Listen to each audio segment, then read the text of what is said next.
Okay. Right. For any of you who don't know me, my name is Ian Roberts. I'm the chairman of the Finance Committee of the Cwmaman Institute. As you can see, I'm reading off a pre-written script here. Firstly, may I say a big thank you to all for coming along tonight.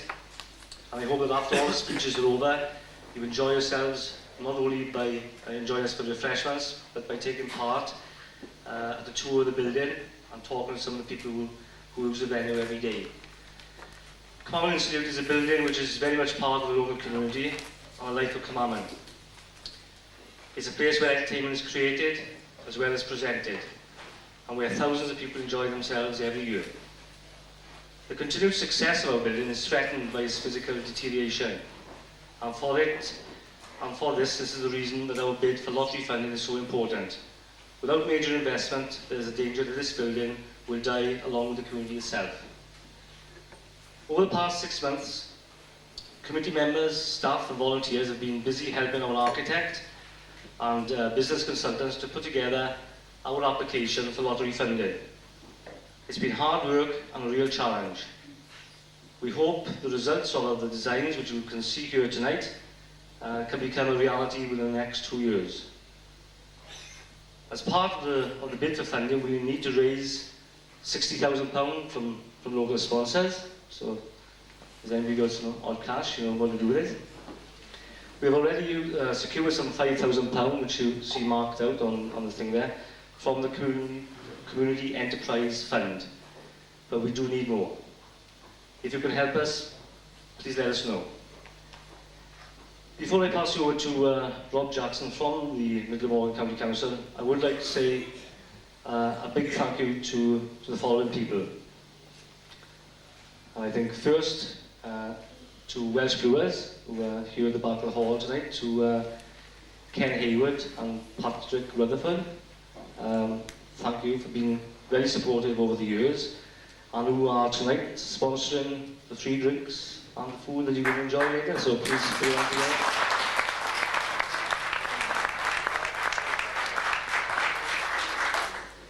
Next to Rob Jackson and David Ward from the Middlemore County Council.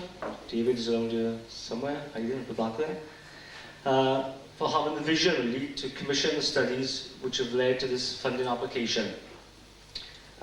Without the Middlemore County Council bringing this application, would not have happened. I mean, we simply couldn't afford it. The money and work that's actually gone into this is terrific. It's really tremendous. There's a long list of people that I need to thank, really.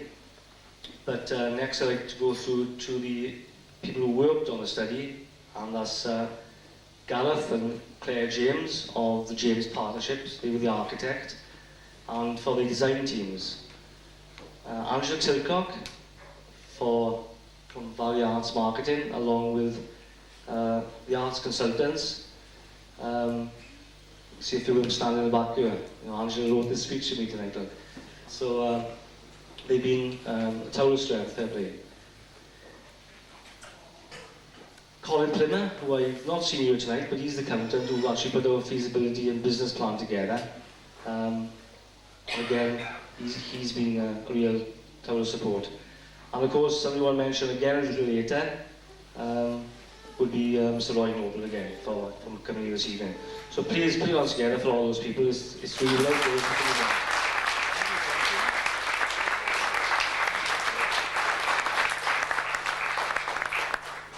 I'd like I say, we will say a quick thank you again at the end, but we'll leave the night progress because it is important.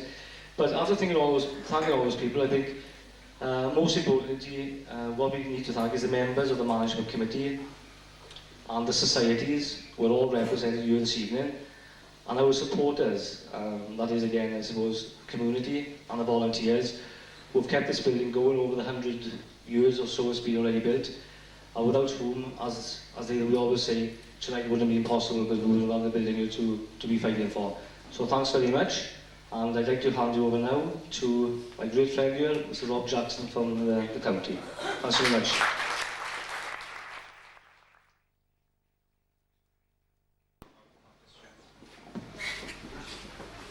Can you hear me at the back? Right, because I prefer to not use the mic in actual fact. My name is Rob Jackson. I work in the Economic Development Unit of Mid-Glamorgan County Council. It's my job to encourage community enterprise activity throughout the county. The reason that the county council has decided that community enterprise activity is so important is that we are painfully aware that no matter how much inward investment we seem to be bringing into the area, the idea that the wealth creating process will trickle down every single valley is obviously not working, totally anyway. There are still areas, unfortunately, that remain excluded from this wealth creating process for perhaps geographical reasons. When I talk about community enterprise activity, I'm talking about organisations like this, like Cwmaman Institute, which is owned and controlled by the people from the community and works for the benefit of the community. It is our considered opinion in the County Council that Cwmaman Institute is probably the finest example that we have in the county of this type of community activity. And I've put a slide here which is from the pantomime Sleeping Beauty, because to me Cwmaman Institute is a Sleeping Beauty that needs to be woken up a little bit more. We know about it here in the valleys, but people in Cardiff and further afield, we need to convince them if we're going to succeed. For those of you who are not aware of the history of this institute, it was founded in, I'm probably getting all this wrong here, it was founded in 1868 and has been actually on this site since 1892. You all know anyway. It was originally established to encourage the social, educational, physical activity and cultural activity of the area, and in particular the mining and miners and those related to the mining industry. There are 3,600 weekly attendances to this venue. There are many venues in Cardiff that would love to have that many attendances weekly. It supports the work of over 30 groups and societies in the locality. And it also employs, very importantly, 26 people. Some of them full-time, some of them part-time. But it is the largest employer in the area, and we should be aware of that as well. What I do now is some more people. I'll just shoot through some of the activities that go on in this institute, and by means of, I can't cover all the activities, there's too many of them. Probably one of the most well-known is obviously the Cwmaman Silver Band. Eisteddfod winners, we've all heard about it. And I believe possibly is going to be twinned with a band in Germany, hopefully. But it's a very well-known activity within the valley, and a cultural activity, and an arts activity, if we're looking at arts lottery funding. And we've got live theatre here in the Institute. There's people getting ready for their pantomime here. And it's also, as I say, the home of the local theatre group, the main choir, the male choir, and also the Amateur Operatic Society. And many of these groups have been going perhaps 80, 90 years, perhaps over 100 years. And there's very, very few institutes around within the county today that can actually say that. There's a few more shots of the local pantomime. Take it, some of you obviously won't want that. It's also a centre of sports activity. I got table tennis down here because I was quite amazed to find out that Cwmaman was one of the first places in Britain, let alone Wales, to actually establish a table tennis team. I think it was established in 1926, Ian? 1926. You can tell I've read their history.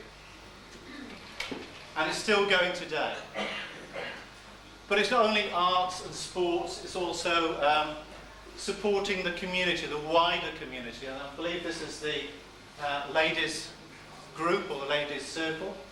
Of the level of activity, the county, in partnership with the people of this valley, have embarked on an ambitious project to refurbish the Institute and put forward a vision that will continue to secure the cultural identity of this valley into the year 2000.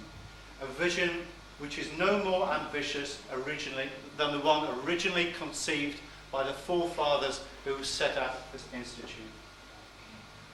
The county's commissioned a detailed feasibility study carried out by Valley Arts Marketing, which is Angela's around here, Bishop Edmund and Blyer, accountants, and James Partnership, which is covering the architectural side. We've got display boards there. Go and have a look at them. We are seeking support from the Arts and Sports Lottery for capital refurbishment project of some £4 million, which, if we're lucky, we might find the result of in about 5 months' time. 4 million seems a lot, but in reality it's not really. Because if you imagine the amount of money that it must have actually cost to actually build this place originally, over 100 years ago, proportionally 4 million is not a great deal of money. I keep trying to convince myself of that. What we need to do is actually convince the people in the lottery, in the arts and in the sports lottery that we can actually deliver the goods.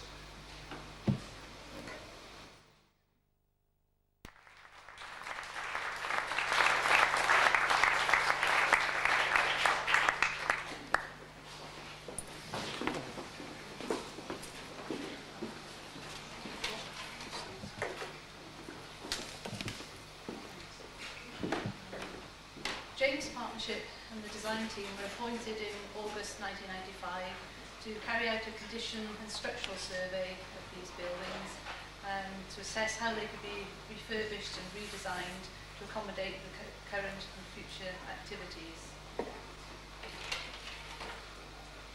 The design team concluded that the gymnasium and the concert hall buildings showed significant enough defects to possibly warrant demolition. This was reinforced by the practical problem that the buildings could no longer accommodate the multitude of activities that are performed here, which I believe number about 25 at the moment and are constantly rising. The structural defects in the existing theatre building also needed to be remedied, and the buildings upgraded to comply with current standards and incorporate modern technology. We considered various design options, working closely with the Institute's committee and with the Morgan County Council, developed the sketch proposals which we're displaying here this evening.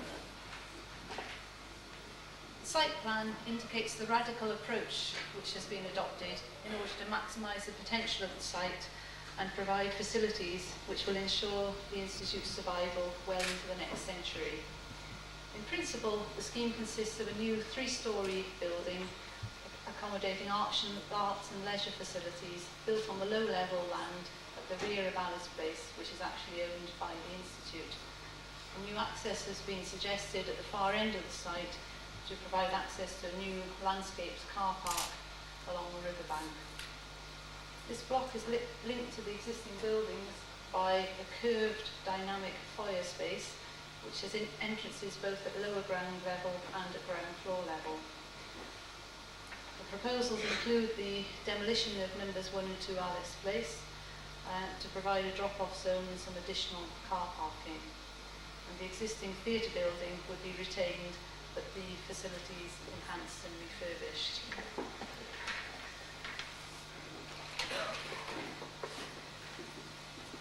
I'll just briefly describe the proposed internal arrangement of the scheme in general terms.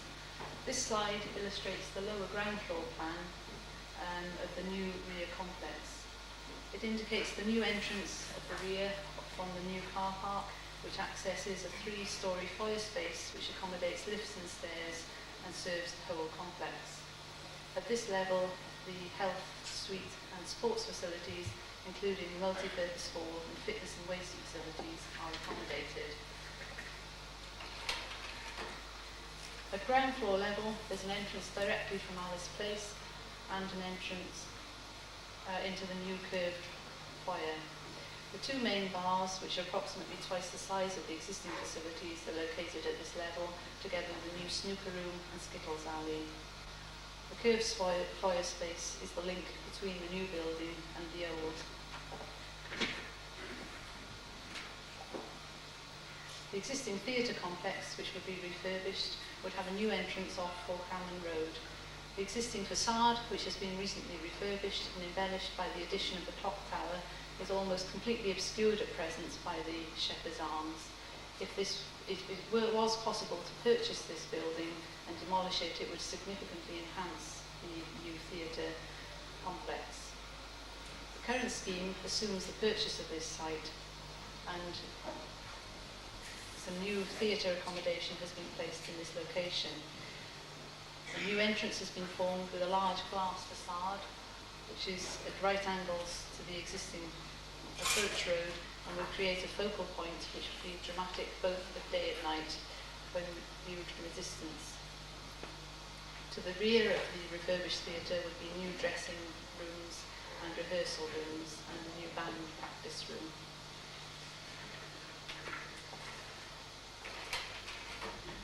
At first floor level, the curved entrance link foyer provides access to the new library and conference accommodation on one side and the new concert room on the other. The new theatre foyer provides access to the theatre bar and the improved theatre seating. I've mentioned that the existing theatre would be refurbished and have new facilities. These 2 sections just briefly outline how this would be carried out. A completely new stage with a new movable apron stage would be provided, together with below stage storage and an orchestra pit. A new fly tower would be constructed to accommodate the new cinema screen and the fire curtain. New lighting gantries, sound and communications equipment would also be installed. The existing seating would be replaced by new continental style seating and provide a 350-seat auditorium capable of accommodating theatre, opera, concerts and cinema.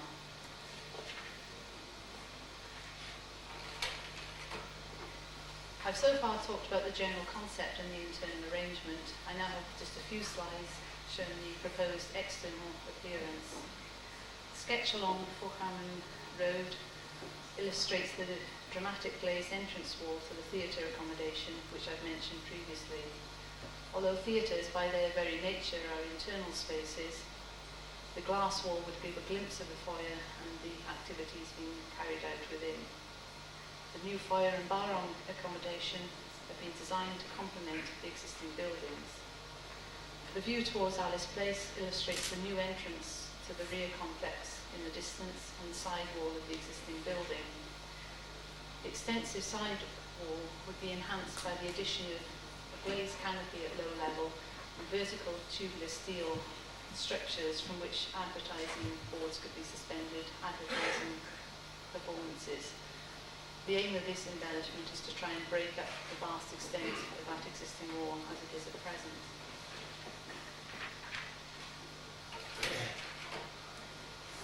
The top drawing indicates the side wall of the existing theatre, which I've just mentioned, and a section through the new three-storey building located on the lower land. The mass and scale of the new block has been reduced as much as possible by stepping the main roof line and varying the cladding materials. The lower elevation indicates the rear view of the new complex and the existing buildings and high level beyond. The sketch illustrates the proposed materials, which are a rusticated stone base at the lower ground floor level with small windows to the multi-purpose hall and a light buff brickwork above with feature banding around the larger windows to the lounge and public bars. The curved glass entrance foyer link forms an attractive and dynamic entrance feature. Finally, a sketch perspective of the new rear entrance of the building. The scheme as illustrated has been submitted to the Lotteries Commission for funding and to the local authority for planning permission. And it's hoped that these authorities will have the vision to permit the scheme to proceed and hence ensure the survival of the Institute, which has been the hub of the community for the last 100 years. Thank you very much. I'll now hand you back to Ian Roberts, wherever he is. Okay, I'm sure, first of all, that we'd all like to give a great big thanks to Rob Jackson for his talk earlier on, an introductory speech, and for Claire James. So it's very nice to have worked really with people like Claire, like Rob Jackson, like David Ward, Angela Tilcock and the team at Valley Arts Marketing, people like Colin Plimmer, because I think this comes from the heart of especially the committee who've had to deal on a day-to-day basis with Rob for the last 7-8 months. And Claire, I think we've been speaking on Sunday tea times, I think, very often. And all I'd like to say is, I know that with the organisation, especially with Rob, we're breaking up, and Rob is going to be leaving the job he's doing now and going to Bridgend, and I wish him every success with that. But I think it can't go by without just saying a little bit extra, really, tonight. We've worked with a lot of professional people, people who are paid from 9 till 5. And they certainly showed not only the professionalism, but really their care for the community then, because they've seen, and these people, let's face it, are from outside the valleys, okay, and we tend to think of those as people who are out of touch. They've come from outside the valleys and come in and see what we do here in Cwmaman and think we've got something unique. You know, we perhaps don't realise it, but I know we're all proud of it. But without someone like Rob Jackson, who actually said, yes, this is a scheme, this is something we should push forward, really, none of us would be here today. That goes along for Valley Arts Marketing, that goes along for Gareth and Claire and James Partnerships, and even goes back further afield than that to our friends at the back there, to Community Design Services, who helped us not so many years ago to get the refurbishment of the front. It's all been an ongoing process. But surely these people tonight, and David Ward at the back, he's hiding from us all night, or he may have even gone, David Ward. Where are you by, David? There he is, there in the back. He does need a mention. Gentlemen's put a lot of work in. These people have done, like I say, beyond the call of duty. So please, put your hands together. They deserve more than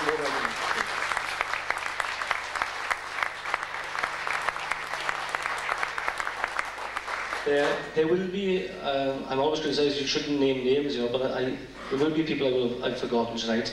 But I'd like to thank all those staff at the back there, the people who are serving you with drinks, I see people who are senior name badges, serving you with the bar, the people who've prepared the food today, come and put the notice boards up.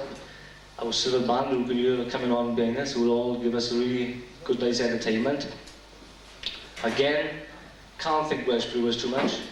They're really supportive, and they are all the way with us, because obviously there's a large amount of money that we need to find ourselves.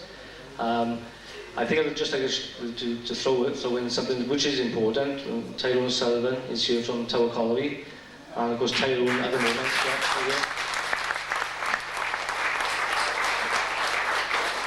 Tyrone is, through the Tower Colliery, is forming very strong links with our silver band, which all in the village we're very proud of. But we're proud of all our societies, and I do not just mustn't get criticised and mention one society. We're proud of all our societies. So, big thank you to you all. You are the people that count. It's nice to see that so many of you, councillors, I see people from the Arts Council of Wales here. It's very nice to think that you've taken the time out tonight to come and support something as important as it is to the people in the village here.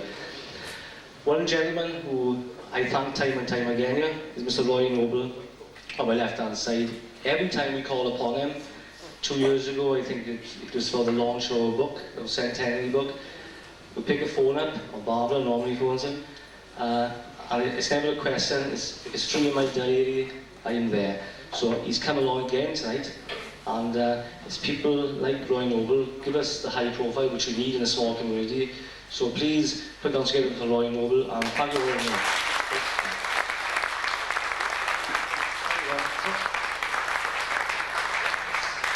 Sorry, I almost did forget one thing.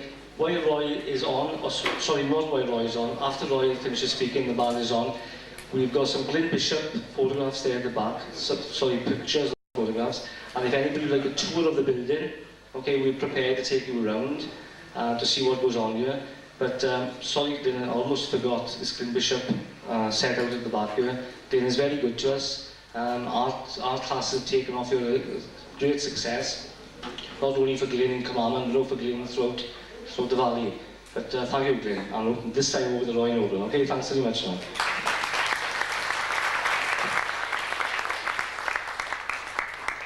Well, ladies and gentlemen, it's always a very real pleasure to come along to places like this. I won't go back over the association that I have nearby with Cwmaman and so on, but really and truly, places like Cwmaman Institute and Hall are catalysts for culture, and you've managed to hang on tenaciously to a kind of heritage that has been lost to so many other communities in South Wales. It's 4 million. Now, judging by the appeal that went in for the Opera House in Cardiff, this is small change, this is, isn't it? This won't be any effort whatsoever.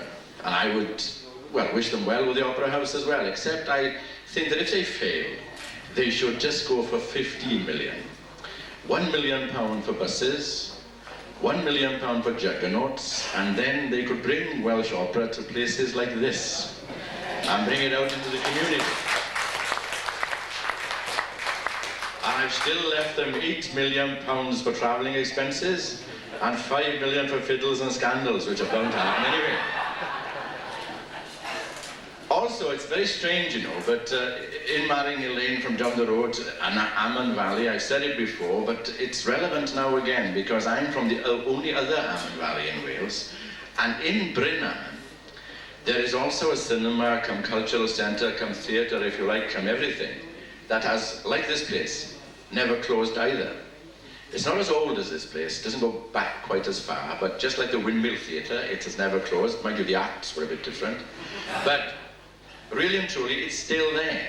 And 3 years ago, I revisited Bryn Amman Hall, and it's a doyon of the village because you are relying on people who are volunteers. There are men there who are running it almost voluntarily. The manager was taking home £15 a week 3 years ago. And Elwyn, who ran the local garage in Bryn Amman, has two loves in his life. One was cars, and the other was projectors. Never married. And he was taking home £2 a night for showing the film. So this was a kind of love and commitment to the community. And it is people like that, and people here who should be getting BAFTA awards for cinema service and so on, not some of the others in highfalutin places, you see. So really there are centres like that, and it's still going strong down there. I tell a lie, and that Bryn Amman Hall did close for a fortnight 3 years ago just to have a new ceiling put in, that's all. But this place is so vitally, vitally important, because as young generations grow up, this place will leave a mark upon them. their cultural heritage will start from the year dot as they move through and take part in shows and so on. I mean, Brynaman Hall did for me, it had Eisteddfodau, it had operettas, it had great competitions between one theatre and another. The great rivalries were between Brynaman and Gwauncaegurwen and Cwmllynfell and Cwmaman, and they'd all run buses down to see the other one's operetta or musical show just to criticise it. Just to say that their student prince was half as bloody good as ours in 1972, or the Desert Song or whatever. And I tell you, there's a sad sight in GCG, the wine or Gwauncaegurwen now. The wine hall's been flattened. They're building a new posh building there, but it's not like the old one at all, and it certainly won't be as vibrant. But the things that went on in Brynaman Hall, you just are left a mark, as you will be, you know, if you here you will have been left a mark upon you, and children coming up will have a mark left on them. When we had cinemas down there, we had usherettes that taught you morality like no other preacher could manage. In the Brynaman Hall, there was an alleyway behind the back seats. There was no jiggery-pokery. No one was allowed to keep a mark on their lap, just in case. Otherwise, a flashlight would come down and say, what the hell are you doing? Get your hands out so I can see them. All these things went on. Usherettes like exocets, really. One of them, Torpedo Thomas. I think he was called that because he was always after a sub. But anyway, but really and truly, these were the things. And also, the kind of odd quirks that you used to queue all night in Brynaman for seats in the front row of the balcony on Saturday night for the operetta. And when you got up at the end for Hen Lad Van Hadai, you always looked around to see who knew somebody on the committee and managed to get those front row seats on a Saturday night. And also the great rivalry and complaint when Brynaman went semi-professional. And they brought in for their operetta a comer-in, a semi-professional all the way from Sketty in Swansea. He was the producer. And their leading lady was not fair, according to Garnant and Cwmllynfell and Gwauncaegurwen, because she was brought in from Clydach. So that didn't count. I remember vividly, the producer was something like Alfred Hitchcock. He always had this habit of having a small cameo role in whatever production he put on. He'd always come on, say one line, and go off, you see? Oh, there'd be a hell of a lot of applause just for that. And he'd come on, and he had a bit of a twang from Sketty. And he was a captain of a ship. And all he said, I remember it vividly, all he said was to the leading lady, your ship awaits, madam. There were women from Brynaman fainting all over the place. Just for that. But really, these places leave an absolute mark on it. It's a privilege, really, to be associated with it. £4 million does seem a lot, but it is really pocket money in terms of what is possible these days and what actually is spent in various other places. Communities like this actually could be the example for all others. We've had it in the commitment and investment they've shown in halls around the valleys, like Blackwood, like the Coliseum here, and also Park and Dare. But this is a rather special one. This is a village which is really nothing to do with a regional cultural area, but it's an entity in itself. It could be an example to spread out for others. And I'm glad to see Tyrone here as well, because that's another example in Tower. All I hope now that Tower boys will very soon go down west and make a break for Glandwili and Bertos and start to expand a little. Because they got a bit of a problem down there. But really and truly, I wish you well. Pob llwyddiant, chi allan gyfarchiadau am eich ymdrech. Many congratulations for your effort and also your courage and your commitment. I wish it every success and cross everything in the hope, indeed, that you'll get your money. £60,000 will be reached with no bother at all. It's my particular pleasure, indeed, to announce that the fund is now officially opened.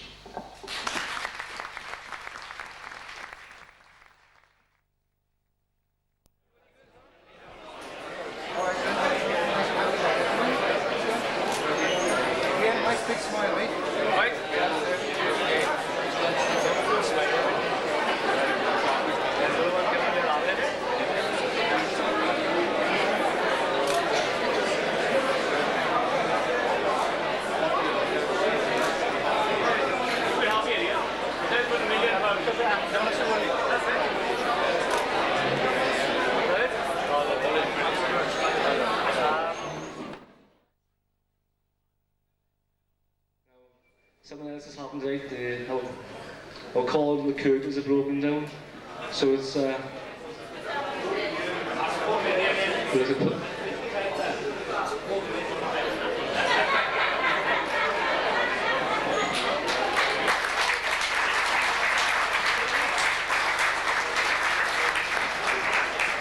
Okay, so the band under the leadership of Bernard Williams, who came second last year in the South East Wales Championships, beating Corey, believe it or not, into third position, beating Corey into third and losing to Tredegar, who we have forged very strong relationships with.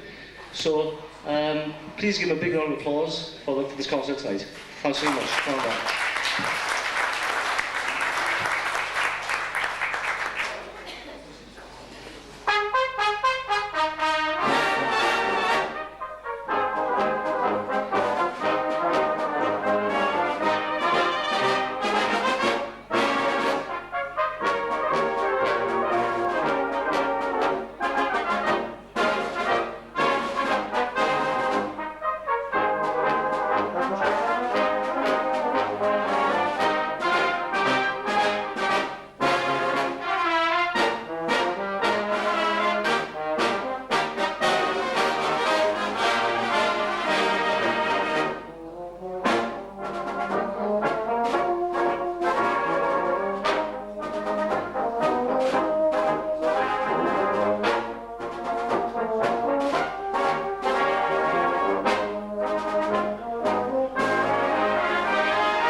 Thanks.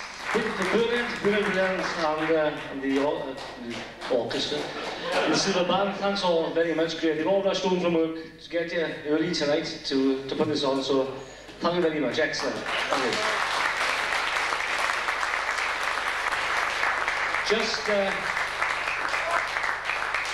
Just while they take themselves off, one or two people, last left to thank, and then we'll have the food to open. I know there's somebody most important I would have forgotten tonight. There's been a team of the management committee been working on this, but there has been a small team which keep going back to the management committee. Obviously, the most important person is Alwyn Thomas, who's the chairman here tonight, standing in the back there.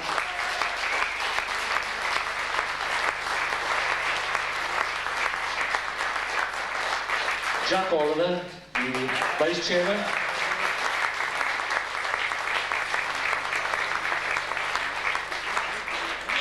Sorry, I'm getting all the credit because I'm the one who's standing up here with the chops. But it's not me, seriously, it's these gentlemen who do all the hard work. They're in the office every day. I got to thank the office staff, John Culliford, all the team here, because they photocopied, faxing stuff through to different places. So please give the office staff, Kay Penn, Glenn, Jamie.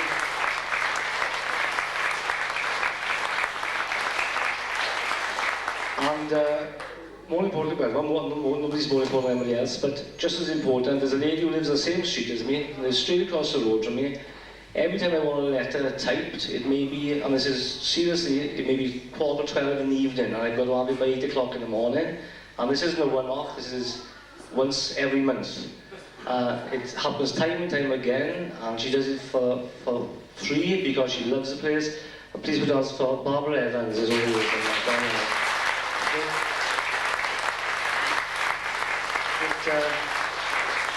It really would have been a crime if I hadn't mentioned those people tonight. So thanks once again for one and all, and please come along and enjoy the buffet, and perhaps have a look around the hall after. All right, thanks very much.